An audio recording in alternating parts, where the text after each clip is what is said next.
todas essas questões que estão pelo Brasil e pelo mundo, né? Porque a gente tem duas questões brasileiras com o mundo, que uma é o do tarifaço e a outra é da Carla Zambelli presa lá na Itália. Magno, com o que a gente começa? Acho que eu vou deixar para você escolher. Bom dia, Natália. Agora estou sendo ouvido? Espero que Sim, sim. sim, tudo certo.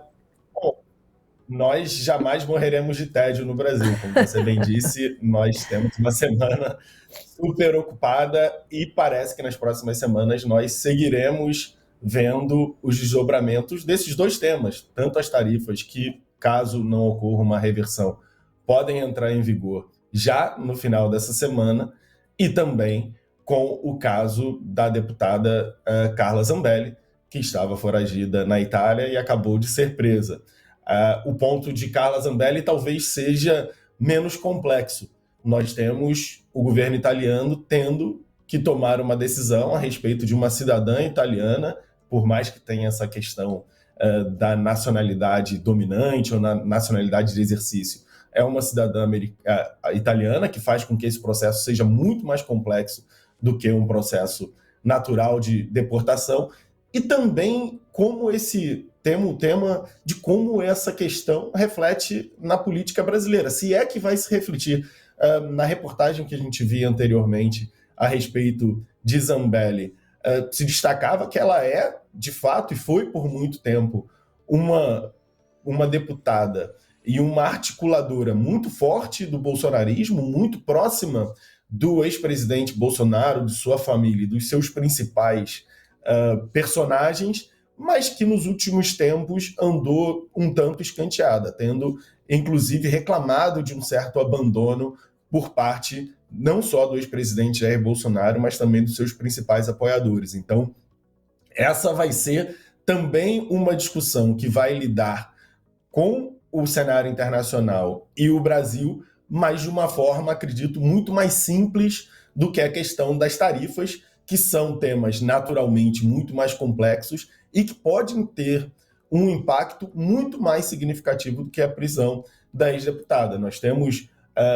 problemas que podem chegar para os nossos exportadores, no caso das tarifas que já devem entrar em vigor nessa semana, mas também nós temos uma questão de como nós dosaremos a reciprocidade, como nós atuaremos de volta em relação aos produtos que os Estados Unidos exportam para o Brasil, se nós, por exemplo, colocaremos tarifas extra sobre esses produtos, e aí punindo o consumidor brasileiro, mesmo que a intenção seja apenas impor tarifas recíprocas. Então, é um caso muito mais complexo que nós deveremos observar nas próximas semanas, como eles se desenrolarão. Mas imagino que o caso da deputada Zambelli seja um pouquinho mais simples do que as tarifas.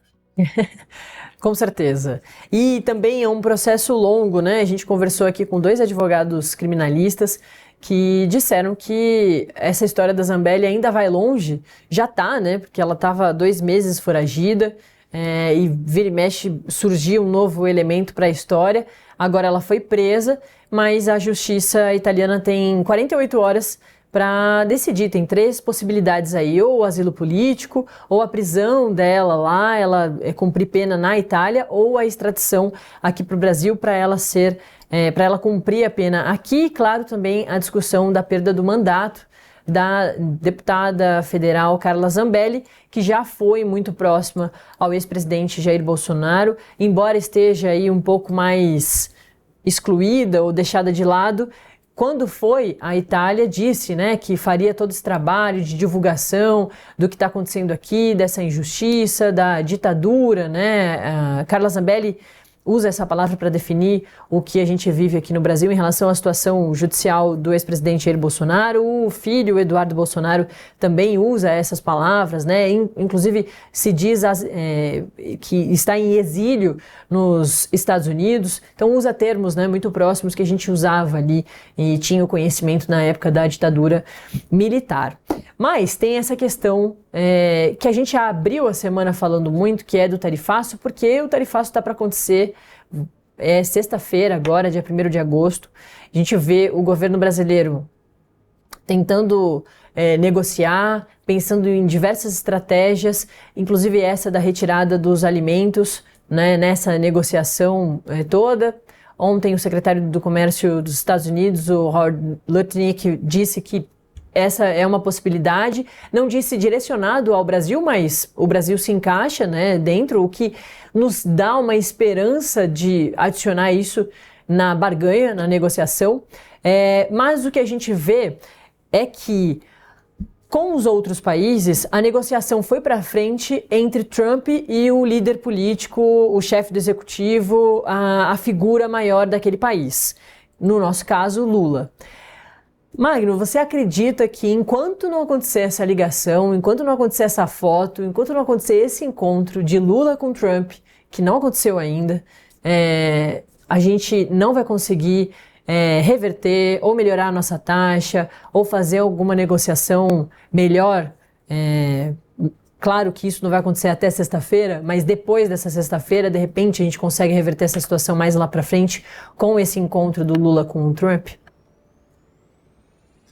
Natália, parece que nós temos uma situação bastante complexa nessa questão especificamente. Primeiro, o Brasil, desde que Donald Trump venceu as eleições, tem dificuldade de criar canais não só com o governo americano, mas principalmente com o próprio presidente Donald Trump, que é um político mais personalista do que a média. O governo brasileiro declarou apoio à sua oponente durante as eleições.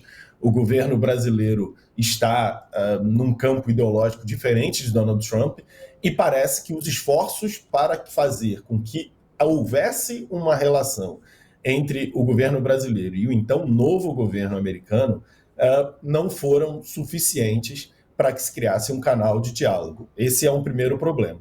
Um segundo problema é que Donald Trump ativamente trabalha para influenciar a política brasileira. A carta de imposição das tarifas, em que Donald Trump anuncia as tarifas para o Brasil, tem um conteúdo bastante político. Por um lado, nós temos demandas que são inegociáveis, o Brasil não pode subverter o seu sistema jurídico para atender às demandas de um presidente estrangeiro, e por outro lado, há também posicionamentos políticos bastante significativos que colocam os dois governos em campos opostos. Nesse ponto, nós temos uma diferenciação bastante significativa entre as tarifas impostas sobre o Brasil e as tarifas impostas sobre outros países. Outros países, essa discussão poderia se ater a termos mais comerciais. Olha, a gente abre mão de alguns produtos aqui que nós não produzimos, vocês abrem mão de produtos aqui, nós temos algumas coisas que são importantes para o Brasil, algumas coisas que são...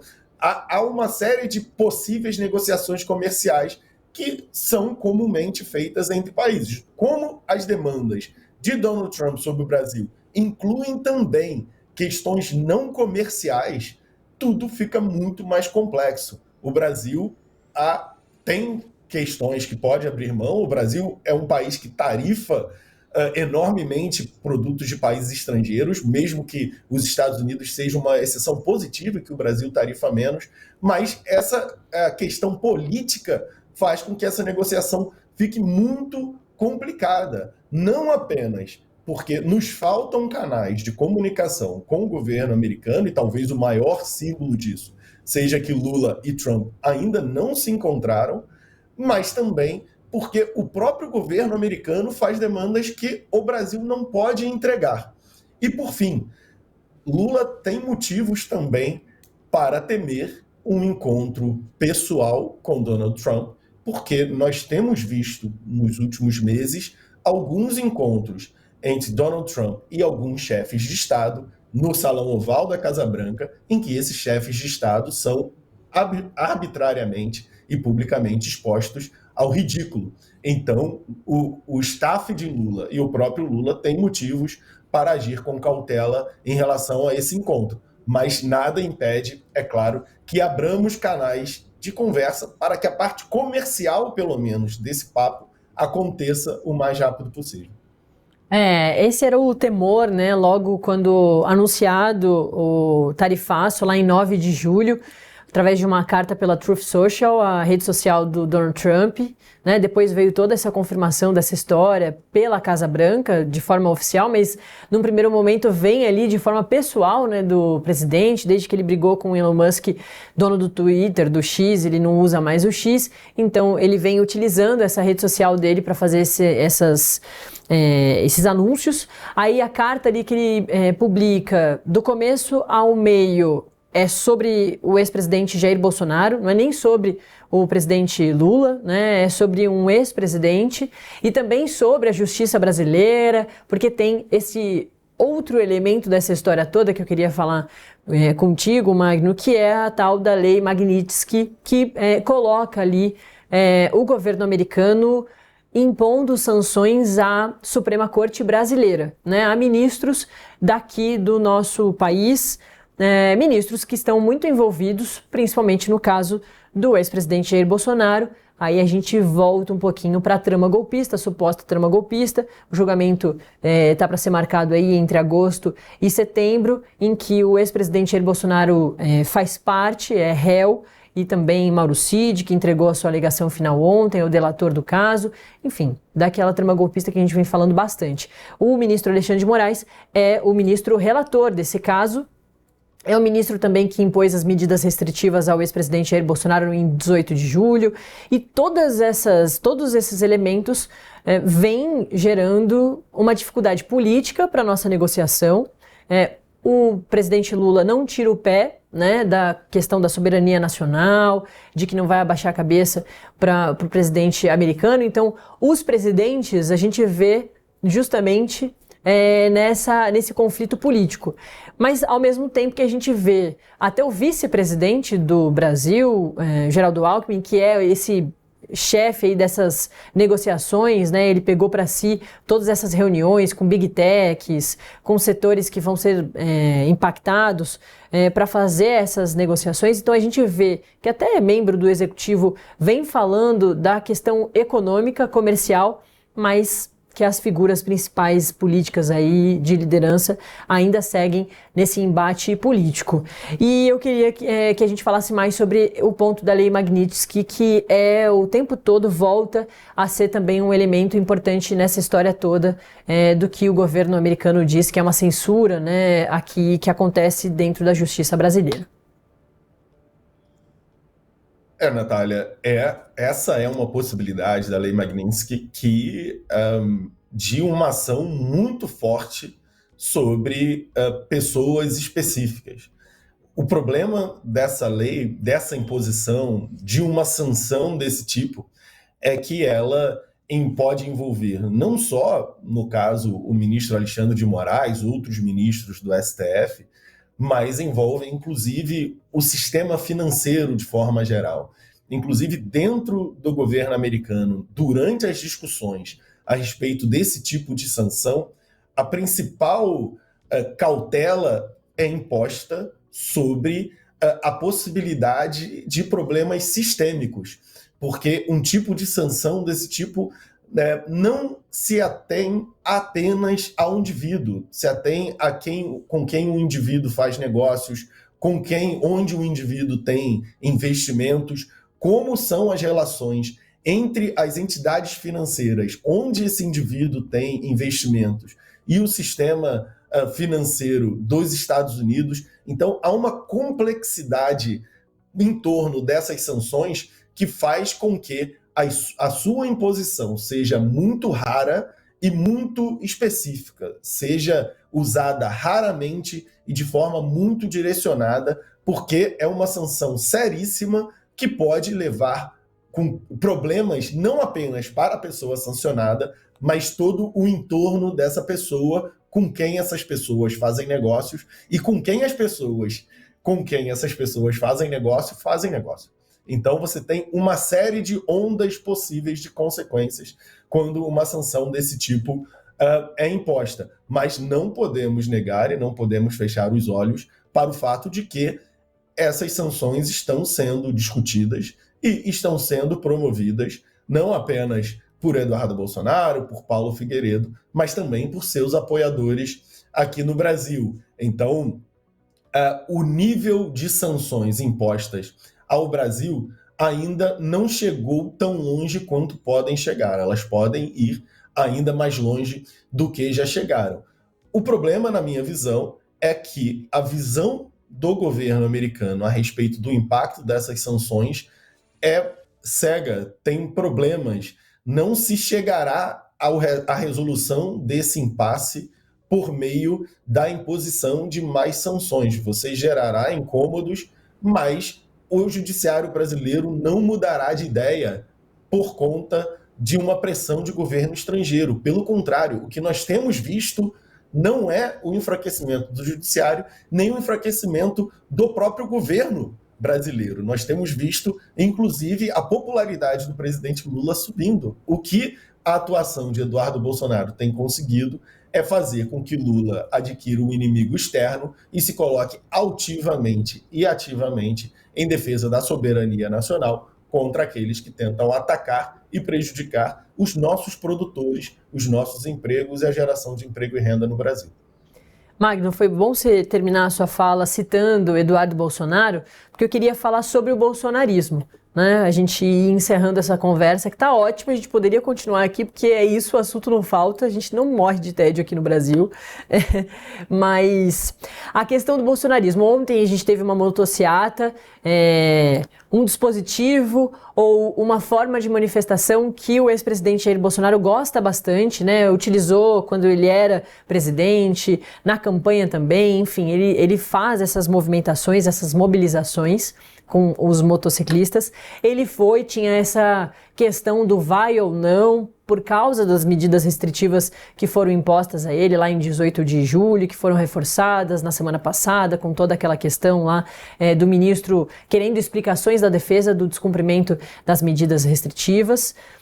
E aí o ex-presidente foi, mas não houve aquela mobilização como ele gostaria, como ele imaginava, porque nas últimas manifestações que ele mesmo vem fazendo, ali mobilizando com Silas Malafaia na Avenida Paulista, a gente vê que o público vem diminuindo. E tem essa discussão política, inclusive, de que o bolsonarismo está ficando cada vez mais bolsonarismo e menos direita e mais bolsonarismo, né? Se isolando um pouco dentro da direita. Eu queria que você falasse justamente sobre isso. Se todas essas questões de medidas restritivas, o julgamento que está quase ali, tem um entendimento de que todos eles vão ser condenados mesmo, assim como a denúncia, o denunciante, o Paulo Gonet, pediu, né, no seu relatório final, apresentado recentemente, que se a cada ponto que tem negativo de Jair Bolsonaro em relação à justiça, se o bolsonarismo vai se isolando mais até mesmo dentro da direita.